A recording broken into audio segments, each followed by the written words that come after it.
Kovai Sivaji colony பகுதியில் தமிழக முற்போக்கு மக்கள் கட்சியின் சார்பாக கலப்பு திருமண நிகழ்ச்சி நடைபெற்றது.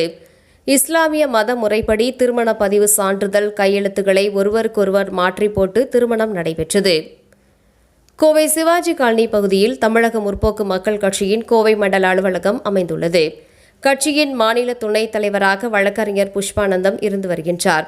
இவரது தலைமையில் இன்று கலப்பு திருமணம் நடைபெற்றது. கோவை மாவட்டம் குனியமுத்தூர் பகுதியைச் சேர்ந்தவர் ஹகீம், வயது 45.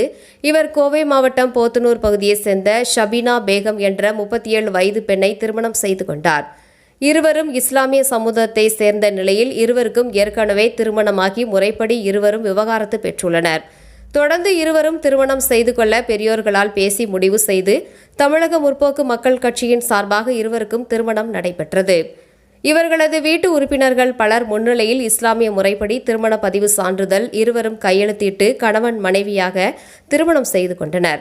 தொடர்ந்து அனைவருக்கும் இனிப்புகள் வழங்கப்பட்டது. இந்த திருமண நிகழ்ச்சியில் வழக்கறிஞர் குமாஸ் தக்கல், லக்ஷ்மி, திவ்யா, செல்வராஜ், சரவணம்பட்டி கதிர், பாலாஜி, கணுவாய் டெய்லர், ஆனந்தி, கவுண்டபாளையம் லக்ஷ்மி, தங்கவேல், நடிகர் ஜான், ஷாஜிதீன், முகமது அலி, ரத்தினம், சங்கத்தமிழ் செல்வன், விஜயகுமார் உள்ளிட்ட பலர் கலந்து கொண்டனர் என்பது குறிப்பிடத்தக்கது.